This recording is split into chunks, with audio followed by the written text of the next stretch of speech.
Good afternoon. It's once again 6:30 on a Friday, and I am just delighted to have the opportunity to share 25 minutes with you, the listening group from Hotline 21. As a matter of fact, we have just gone on recess from the House of Representatives, which really means that we will not be doing legislative business during the month of August unless it becomes necessary. And of course, what becomes necessary can be determined by the Speaker of the House of Representatives, who can call a special meeting, if need be, of the House of Representatives. Hopefully that will not be necessary. But what it really means is that we will be doing work in our district offices for the next 35 days or so. And then we will go back into session in September. And what that's going to mean is that we will have only about 10 legislative days to work out an agreement to keep funding the government, that is the federal government, because we will run out of money at some times in terms of appropriated money. And when we do, then we can't spend what you have not appropriated. And of course, you can't spend what you have to spend. So I'll be spending all of the summer, well, all of August, just trying to make sure that people understand that, and that people understand the reality of government working. And of course, one of the main things that governmental bodies do is figure out how much money does it take to operate the government, and where do you get that money from? So I'll be trying to explain that during the month of August. And to begin that process, it obviously means that we have a lot of activity, meetings that are taking place. I was just looking, my scheduler just gave me a copy of my schedule for the next few days, and I'll share a little bit of that. Beginning at 8 o'clock in the morning on my schedule is the 34th annual Farragut High School alumni picnic in Douglas Park. And I certainly hope to spend a little bit of time there, because I actually taught a semester at Farragut High School. My wife graduated from Farragut High School, and one of my very best friends down through the years graduated from Farragut High School, Frank Lipscomb, who was the best man at my wedding, but he and I also taught school together for 6 or 7 years when I was a teacher in the Chicago public school system. Then after that, at 9 o'clock, Sankofa. And if you don't know what Sankofa is located at 4103 West Roosevelt Road. And it is a 45-unit building where grandparents raising grandchildren live. Whether individuals know it or not, there are a large number of children in our city who are raised by grandparents. There's a large number of children in the United States of America raised by grandparents. My congressional district, the district that I represent, have more of its children living with someone other than their natural parents than any other such geography in the United States of America. And what that really means is that a large number of our children are being raised by someone other than their natural parents. And that someone, in many instances, is a grandparent. Of course, there are other people. There are foster parents. There are children who obviously are homeless, don't have, for all practical purposes, any parents. Well, Sankofa, a lady named Miss Annetta Wilson, is having a parade that they do every year. And they also have a girls speak out. So what they do is they get a tent and they have programs and they gather the girls, little girls, big girls, teenage girls, pre-teenage girls, baby girls, and start teaching them what it means to be a girl. And of course, as girls grow up, people teach them what it means to be a lady. When I was a kid, people used to say that girls were made out of sugar and spice and everything nice. Boys were made out of snakes and snails and puppy dog tails. And so girls were a special breed of cat, much more than boys. There are also theories in child raising that mothers oftentimes will love their boys and raise their girls.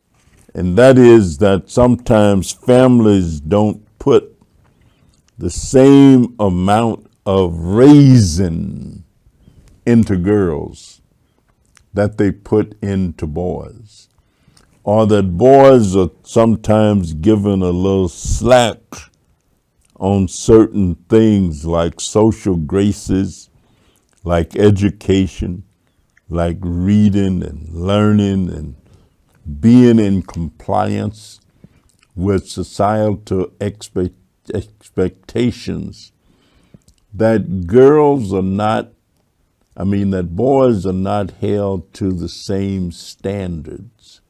And so oftentimes boys may be treated a little different than girls. So that's what Miss Annetta Wilson is going to be doing over at Sankofa, and I'm going to try my best to get by there and spend a little time with them. At 9 o'clock, there's going to be a press conference with Commonwealth Edison and Dr. Elizabeth Lockhart at the Arthur Lockhart Resource Center at 4944 West Chicago Avenue. I'm going to be there for two reasons. One, I have known the Lockhart family for about 40 plus years, and Elder Lockhart, the founder of this church, whose son is now the pastor, and his daughter, Dr. Elizabeth Lockhart, is pretty much the program director, and the two of them work well together. And I always commend them whenever I go there, that they are carrying on the legacy of their father and of their mother. And they are continuing the work.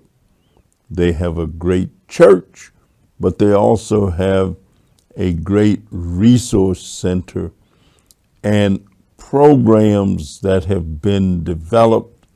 And I'm going to go there. And I wish I could stay for the whole parade and participate in the anti-drug, anti-violence parade.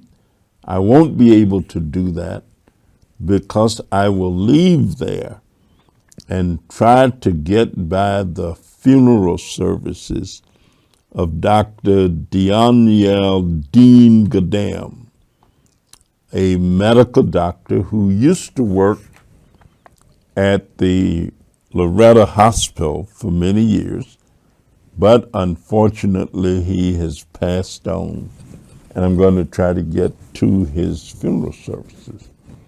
Then I'm going to leave there and go to the homegoing services for a woman named Ruby Lofton, one of the most precious souls that I have ever known.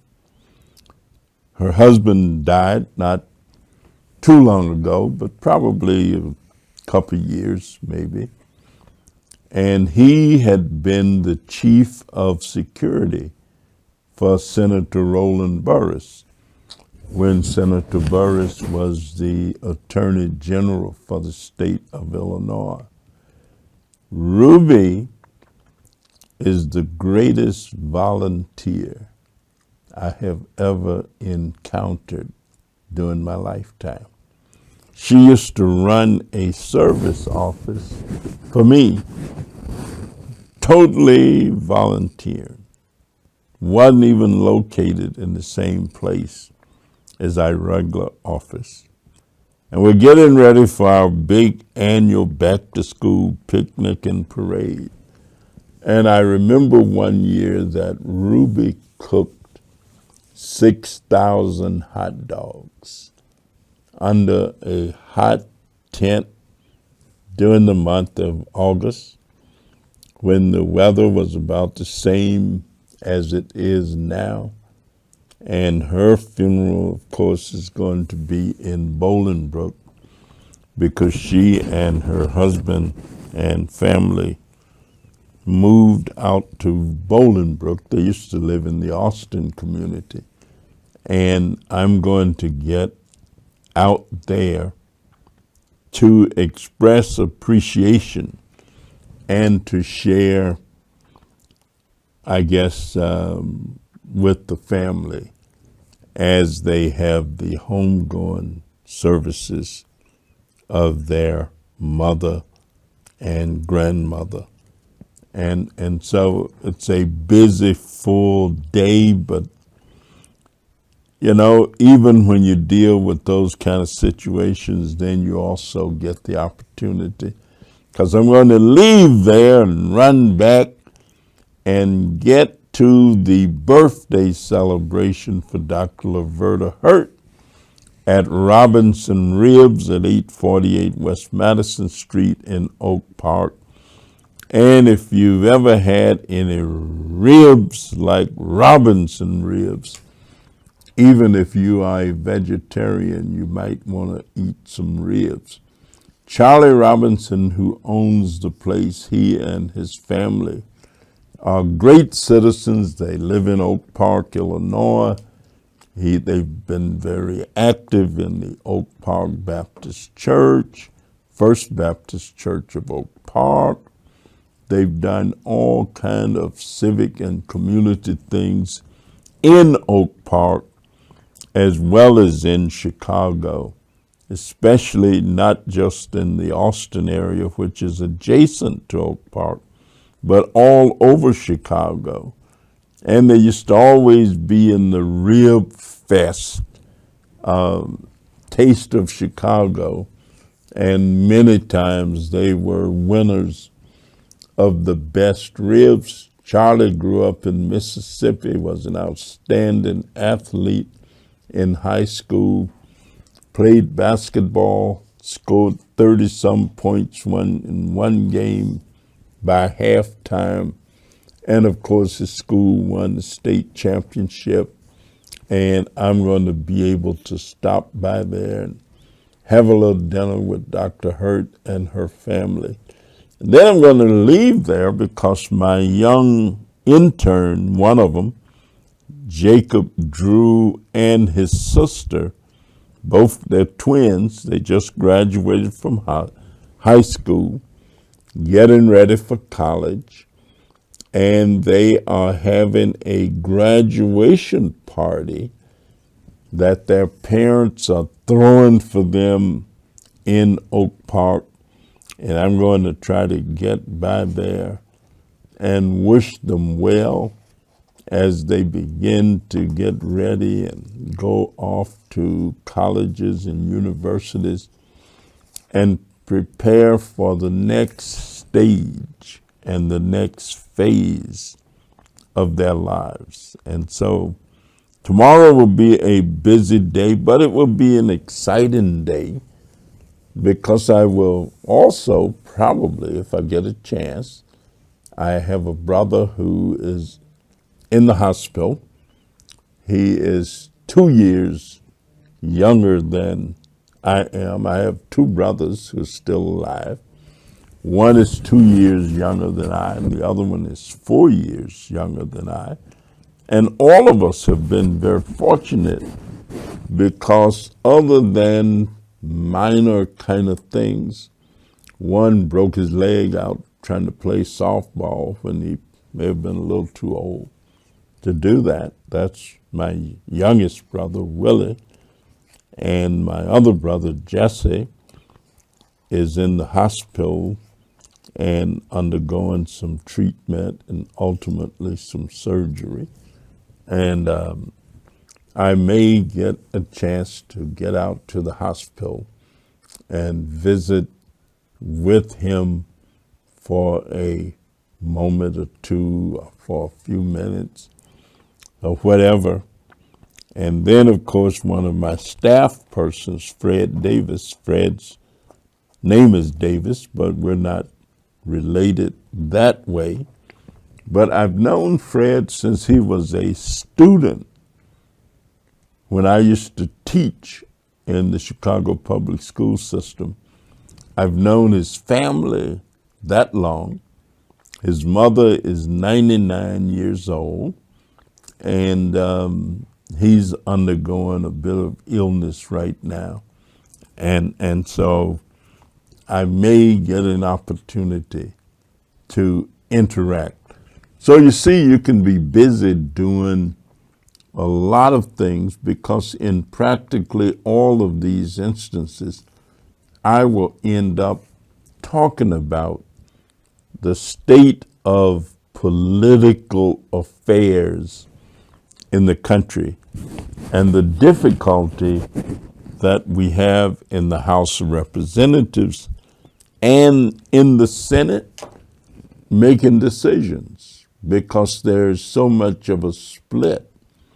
I did get a chance this past week to spend some time with the President of the United States and say, how you doing, Mr. President? And could you try and make sure that you get some of that FEMA money to Chicago? And he said, you know, Illinois is always getting money. You know that. And I said, yeah, but we're talking about FEMA coming after that flood.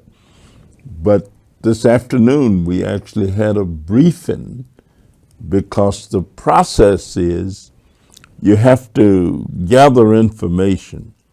The governor has declared Illinois, but then you gather the information and give it to the federal government and ask the president to declare the area an emergency area. Well, that information is being gathered. We had a briefing from the task force. They told us what they were doing. And once all of the data is together, once the report is ready, then the governor will send that report to the president. I mean, he's already asked the president if he would declare the area and a disaster area. And now he's going to get all the information that they needed, give that information to the president, and the president and his advisors will look at the information, and then he will decide whether or not there's going to be individual relief for the people who experienced damage from the flood during the earlier parts of the month. And so it's not over. I know that people have been frustrated, have been filled with anxiety, have been wondering whether or not help is going to be coming. Well, I am hoping, and we've been doing the advocacy, that is, asking and cooperating and getting the information, asking people to let the assessment team come in and look at the damage in your house, look at the damage to your basement, and then they can fill out the paperwork and show that this much damage has occurred. And this will give the president and his people the information that they need to have in order to say, yes, this is sufficient for a federal declaration of disaster and a federal declaration of need for federal government intervention. And we ought to be able to provide some relief for these people whose homes and businesses and churches and other establishments have been damaged by the flood.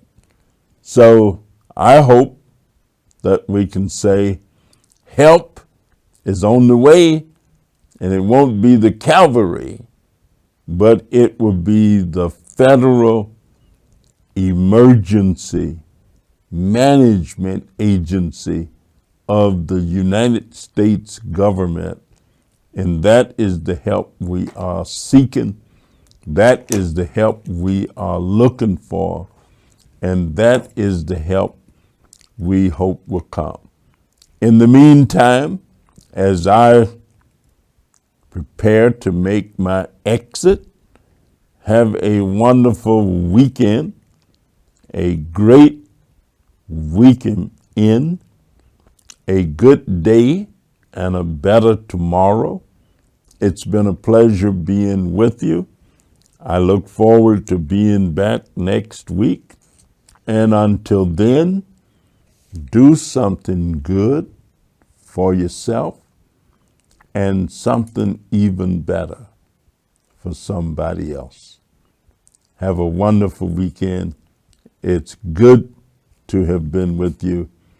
This is Congressman Danny Davis from the 7th District of Illinois, and we'll see you next week.